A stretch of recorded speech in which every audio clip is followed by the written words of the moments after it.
What's up guys, my name's Max and this is 999 Laser.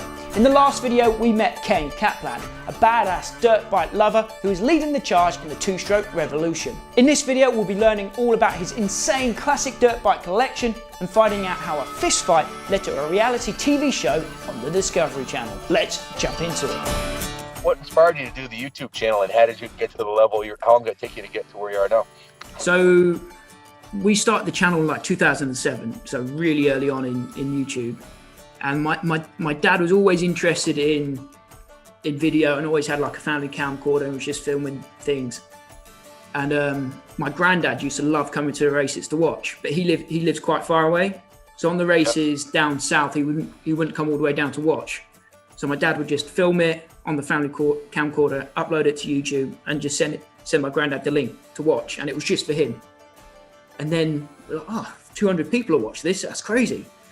And then you think, maybe we try a bit more effort next time, we'll get a few more. And it kind of rolls like that. And then I think in 2013, I finished school and thought, let's try it full time and see if we can make some money out of it, turn it into a business, and then never look back from there. That's awesome.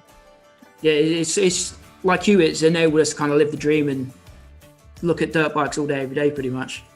You're basically doing what whether you got paid or not, you'd probably want to do it anyways. Exactly. That's what I say to all my friends that work in whatever industries. They're like, what would you do if you win the lottery? And I'll be like, I'd do exactly what I'm doing now, but just on a bigger budget. If I won the jackpot. I think less than probably 0.5% of society gets to do what they really want to do or is really happy with their job. More people die of heart attacks on Monday morning because they're going to a job they hate, And yeah. I saw that and I was like, I don't want to be cutting my hair and putting a suit and tie and kissing everybody's ass when I'm 60 years old. Fuck that. Exactly. Sometimes you have like a tough day in the office and things haven't gone right for you, but then you just sit back and think, wait a minute, what are we doing here? We're messing about with bikes all day. Like, just chill. Life's good. Life's good. Living the dream. As we know, Ken has an insane collection of bikes, but just how many does he have and which ones are his favorite? Right now, well, we've got about 200 to 220. I have an inventory of museum quality bikes that are on display. And then there's somewhere in the area of 200 bikes that are restored, waiting to be sold. We're trying to get 300 bikes together for the next auction we're having. And I got this little spreadsheet right here. Multiple page sheet that I've been tracking all the bikes that I bought in the last 3 weeks, and it was up to, I think it was 124 bikes that we purchased. So it's a moving target. Bikes are coming and going to the tune of, on a slow month 50 bikes and on a busy month 150. And the cool part about it is 70% of them are bikes that people really want to see, like gold Elsinores and old BSA race bikes and Triumphs and Harleys. And so the inventory in the museum, there's a couple hundred bikes that I don't own that are on display from like the president of the Antique Motorcycle Club of America. There's a bunch of collectors that, thank God, believe in what we're doing and bring their, prized bikes to display. And it keeps it interesting because there's always something different to see in the museum. If you came in 2 months ago and you came in now, you're going to see a different inventory of some world-class, pristine museum quality pieces and some, barn finds and as is. And, some of the crustier bikes are even more interesting. Like when I went to the Barber Museum, they have, I think, 900 bikes there. It's the largest museum in the world. They're in the Guinness World Book of Records. Some of the over-restored bikes lose the character. I like the original paint bikes from the 20s, 30s, 40s, 50s, even the 70s and 80s. So they're original. When you see an authentic, So we try not to over-restore bikes. If it's an original and it's in decent shape, we try to just do all the mechanical stuff, but leave the original patina. That's become a thing lately. What's your favorite bike in your collection then, or the most exotic one that you guys have? Well, absolutely, the CR500. I think that's the correct answer. But Junior's 89 CR500, the 89 CR500, and I have a 96 in love with. That's my main bike to ride. That's probably my favorite bike, Junior's 500, my 97. And then I have a KLR 650 that's hopped up, and I have an XR 60 Honda that's got a stage 1 kit on it. I love the big bore 4-strokes. And then my street daily rider is a 2007 CVO dyno with a 110. And it's a high performance 105 horsepower motor, and that thing's a f***ing hoot, man. I love riding that thing. So those are really my main squeezes. We have like, I think we own like 8 CR500s. I have Robbie Knievel's CR500 in the museum, and we ride it. It's exactly the way it was. Dude, we want to pull the motor apart to see what the hell they did to it, because it's exactly the way that it came. He crashed it, and it's like the bars are a little bent, and the foot peg's a little bent, and the levers fucked up, and the grip's torn. We want to leave it original. Yeah. And we just cleaned the air filter, got it, put a plug in it, change the fluid, change all the liquids and stuff in it, and I rode it. The thing's a rocket ship. I don't know the guy who built his motor. I'm trying to get a hold of him, but we have like Robbie Knievel's CR500. We've got some real nice CRs, but you know how it is when with a motocross bike, you kind of get a rhythm with one. So I have my 97. That's set up for me. The gearing, the bars, the seat, the pegs. The pegs are lower, bars are higher, seats thicker. I got the tires I like and the gearing on it. So when I get on somebody else's CR, I feel like a fish out of water, you know? So I have my favorite CRs. I like juniors, and I do like the big bore 4-strokes and the Harley. But in the museum, we've got some really special pieces, like a 1928 BMW that's considered to be the one, like the finest BMW in the world contest. I don't own it, but we've got a 28 Harley Davidson that we call Pinky. It's painted pink. All the chicks love to sit on that one when they come in. And I've got some really unique 4-cylinder bikes from the 20s and 30s, and you know, I love them all. They're kind of like my kids, you know. I mean, I might spend more time with Junior, but it doesn't mean I love Jordan and Taylor any less, you know. I love all the bikes, even the little 50 Hondas. And this, I got an XR75 in there, a 74 XR. I love that thing. Every time I look at it, I feel like a kid again, you know. Yeah. So for ages, I've been looking for a Mako 700. I know they made them. I know a guy that had one. I think those called the ATK Intimidators over there. You got any of those in the collection? I can't find one for the life of me. No, but one of us needs to get one for sure. That's on the bucket list too. It's so hard. There's a couple of guys in Germany that do them as well, but they're hard to get hold of. It's like a unicorn or something, man. They just don't exist in the US. Yeah. Ken's exploits and his unrivaled passion for motorcycles have opened up some very interesting opportunities, including a TV deal with the Discovery Channel, with a show that's a mix of American pickers, Fast and Loud, and Dog the Bounty Hunter.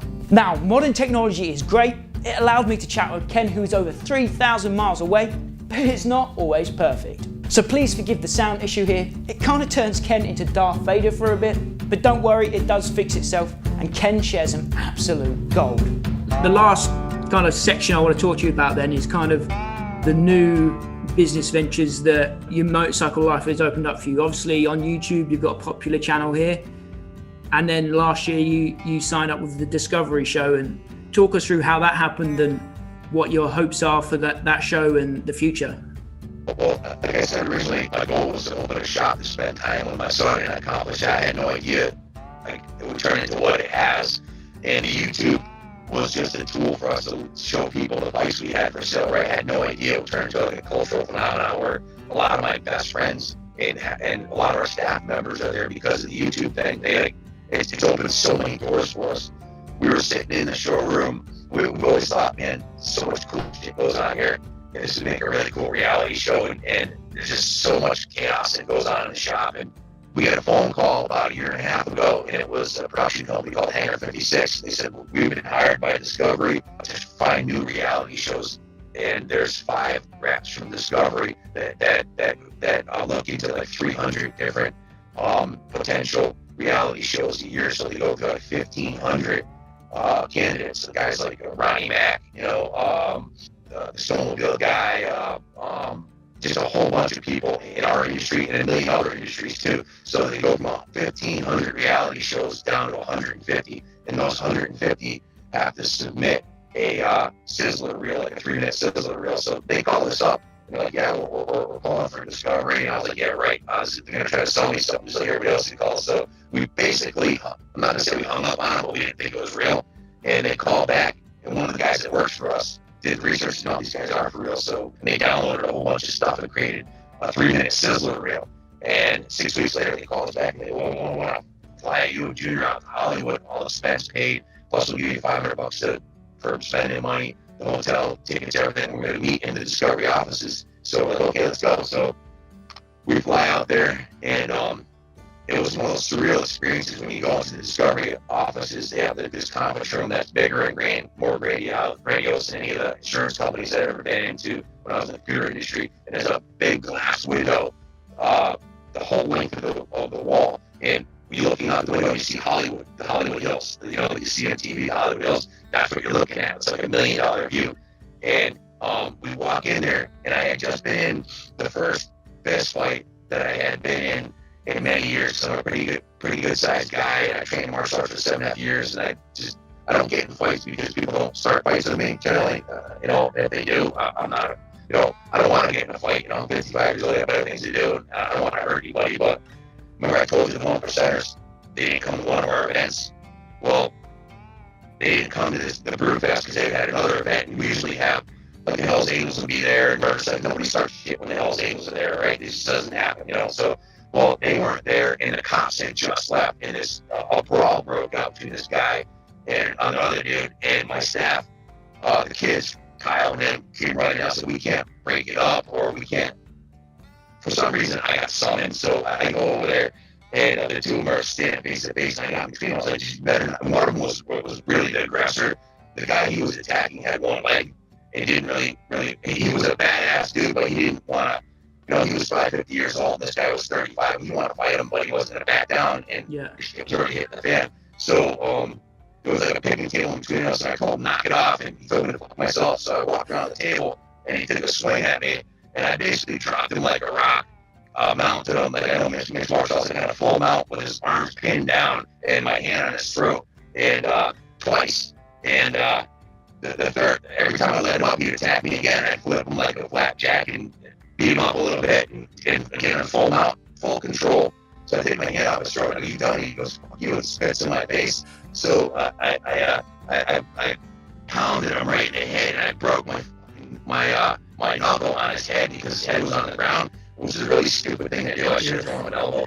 So basically, we're in the Discovery office, and they asked me how, you know, a bunch of questions about the shop, and they asked me what happened, because I couldn't shake the guy's hand, so my hand was broken. It was in a soft cast, and he goes, how'd you break your hand? And I told him the same exact story I just told you, with the same passion, you know, that I just told it, and they were impressed by Junior and what we had accomplished, and then they narrowed it down from 1,500 to 150, and then they called 15 people in Hollywood, 15 different groups, and we were one of them. And he says, at the end of this meeting, he's going to say one or two things. Either we'll get back to you, which means they'll not hear from him again, or I forget what the other thing was, or they'll make a commitment. And before we left the meeting, he says, we want to move forward with these guys. He goes, that was the best pilot pitch I've ever heard. He said it was like, Junior and I were pretty at ease, and we talked about, you know, what we're doing with racing, and it's easy for you to talk about motorcycles, right? Because it's from the heart. So I told them the story about that, and they thought it was cool, and they said, we want to move forward with you right on the spot. They said, we're going to put up $50,000, and you have $50,000 budget to put together a 7-minute reel. And of these 15 groups, we're going to pick one or two to do a full pilot with. So they came out, we rented the Southwood National Track, and we did a 500 shootout. We were at my compound, we're at the National Track. They put together a reel and then submitted it, and they called me back and said, you're on. We want to do it. We're putting up a $450,000 budget. We want to film a reality show with you. I pinched myself, you know. I was so like, is this really happening? You know. So they came out. They came out with 13 guys for 2 weeks from California. They hired a cop to they had like $500,000 with a camera gear to watch it. They had a cop there 24/7 watching it, and they followed us around, and that's what the reality show that they came up with was. A big part of the show, and something that makes it so different, is a second life that Ken leads during the night as his character, Kaplan America. Ken has a vendetta against bike thieves, and he spends his spare time hunting down the criminals responsible for these heinous acts. In the pilot episode of the show, we see Ken hunting down his friend's stolen CR500, which had a valuation of over $18,000. This whole Kaplan America character kind of came about when we got robbed, and we went hunted. It's a long story. I'll just give you the Reader's Digest version, but I kind of became the spiritual leader for any victims who got their bikes stolen. And because I'm well connected with both the MC, RC, 1%er culture and the off-road community and the police, on social media, I have access to when someone's bike's stolen. I can get it out to all sides of the street, the dirt bike community, the 1%ers, the police. And so through total irony, my friend John Greer, who I met on YouTube, who moved here from California specifically to be part of the 500 culture that we have here, literally moved his family out here to be part of what we're doing. His 3 500s were stolen, and somehow we found out the guy who had the bikes knew that they were stolen. So, and he called us up, and we went out there and basically gave him $1,100 that he paid for the bikes back. The person that stole the bikes, we know exactly who it is. I can't say who it is, but we know who did it. Unfortunately, they weren't arrested for it. So for a bunch of different mitigating factors, but we're able to get his bikes back. But that's become almost a part-time job for me. It almost seems like too perfect for TV, that kind of whole second life that you live in there. And I was going to ask, how true to life is it? Is this what you're really doing out there for your community? My God, yeah. I can't tell you how many times Junior and we've been victimized.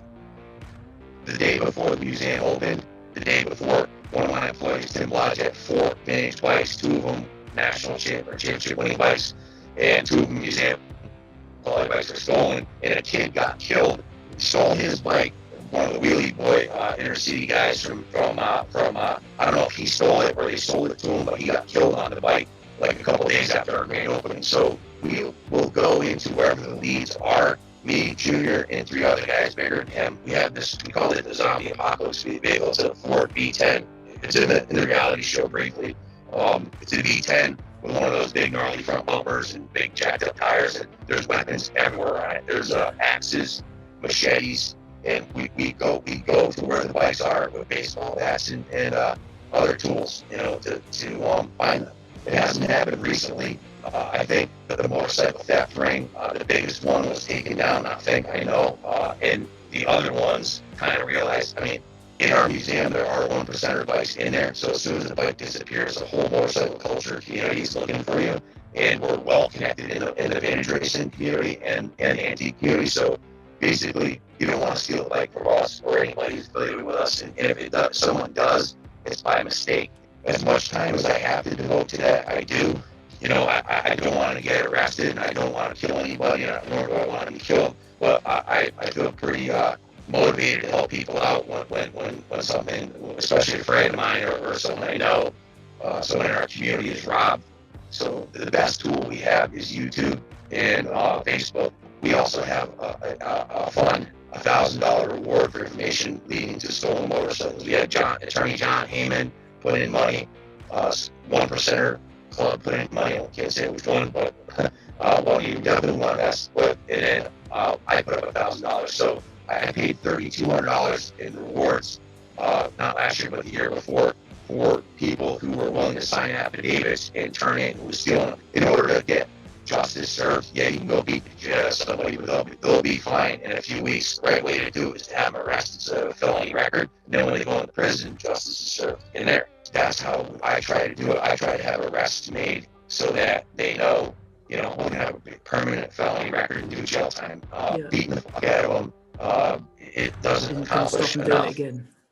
As gratifying as it is. So we try to do it the right way and work with the police and the 1% community and the inner city gangs and all the other connections that we have that are willing to help. So the final straw that made me willing to really fight for getting justice served and putting myself online, going into sketchy areas, inner city, whatever, all hours of the night, was the final straw was them stealing my Jeremy McGrath replica. It was a museum piece, 96 Jeremy McGrath replica, or 93, and then Junior 2015. So that was the final straw, and it became like a crusade, really. So with the show then, are you picked up for a full series, or do you not know that yet? Is that all up in the air still? We're still waiting to hear back to COVID. We finished filming the first week in March. They came to Daytona with us.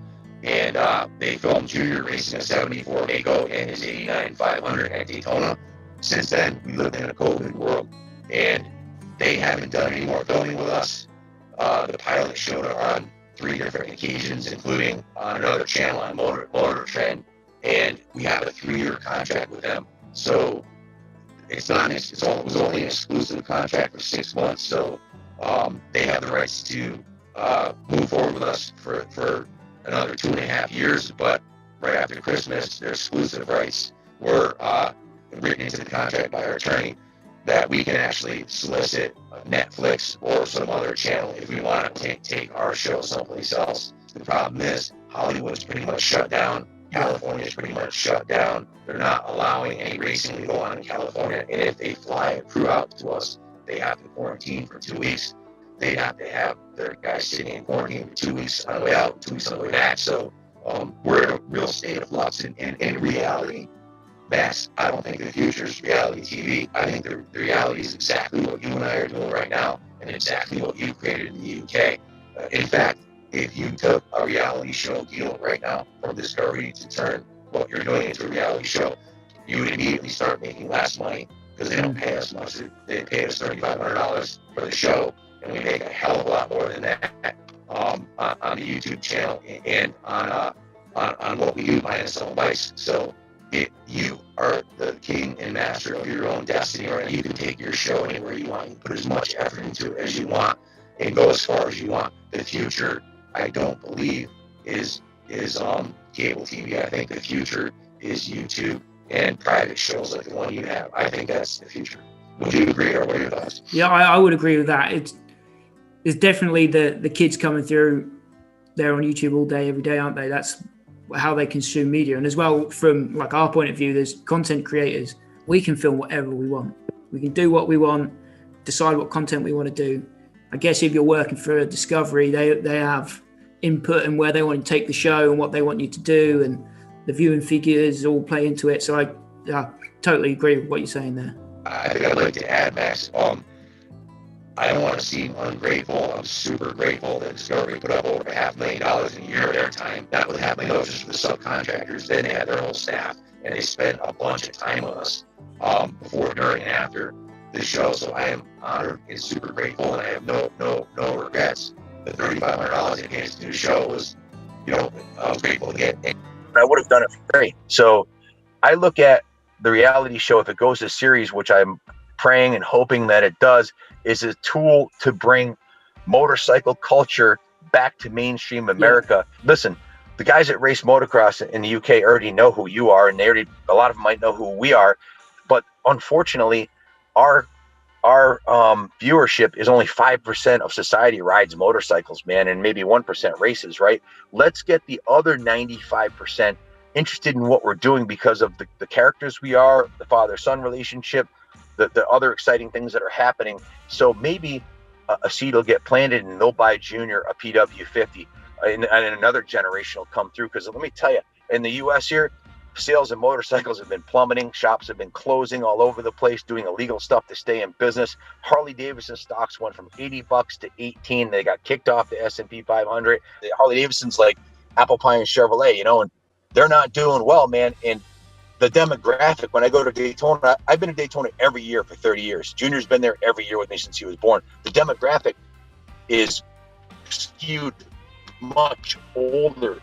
So young guys like you, Max, you are the future. Because look what they did in California. There's no AMA racing there this year. 2-strokes are outlawed in California. And right here in Connecticut, 3 towns, it's illegal to ride a dirt bike on private property. And I've held protests with 500 guys. They tried to do it in the town next door to us. I don't know if you caught that video. I put out an APB. Let's show up, or they're going to shut us down. 500 motorcyclists. We rode in the middle of winter. 1%ers, RCs, guys on dirt bikes. We rode. 500 bikers showed up to protest. And not just bikers, like people that ride quads. They're outlawing quads too. So if we don't get people involved and if we don't get the mayors of our towns involved, and we don't get the senators and the state representatives to understand motorcycling is a good thing, and if we don't show mainstream civilization, the 95% that don't ride bikes, that bikes are cool, and that the guys that ride them are good family people. And how else can you and I, Max, get the next generation on motorcycles? Yeah. Our number one tool is our YouTube channels, and the reality show. To me, even if it cost me money to do it, I would do it because I think it'll help the industry. Yeah, I think if the show hits big on like the level of like Fast and Loud or the other shows like Counts Customs and things like that, it's not only could be like life changing for you, but could be game changing for the industry as well. Getting those outside eyeballs on the sport. Just hoping and praying that they pull the trigger and order a series, and that we'll get the shot to do that. And I'll we're not professional actors. We're just guys doing what we love to do. So I hope that the love and passion for the sport comes through, and it gets people excited and gets people back off the couch and back on the track and people riding. And I know our YouTube channel has inspired a lot of people, because I get messages all the time on the channel that they got back involved and they bought a vintage dirt bike because of what they saw us doing, and they're getting their kids into it. And the thing that excites me the most is the kids that are watching our channel. We had one of our events, and I was all my Kaplan America Harley riding gear. You wouldn't expect a 1.5-year-old baby girl to come running over and jump into my arms. That happened, and her mom came up right behind her and says, yeah, she watches your channel every day with her dad and I. We love what you're doing, and they become like family. I went to her second birthday party this summer. So cool. Yeah, having an impact on kids, that's for me what it's all about. And I've accomplished that with Junior. I've accomplished it with them and their friends. But how do we get the motorcycle industry and culture back to where it was in the 70s, 80s, and 90s? Because after 2008, man, it took a big hit. Ironically, the COVID disaster, I think, has been a great thing for our industry, because people realize, hey, we want to get back outdoors. Yeah, hey, buy the kids a Honda 80 and stick them in the backyard. They'll entertain themselves all summer long, I've watched the pilot, and it definitely, your guys' passion definitely comes across, and I think that will definitely inspire people to get involved in the sport, I think. We did the absolutely best we could do, man. Junior and I. It was so fun. Team. It was so watchable and so fun.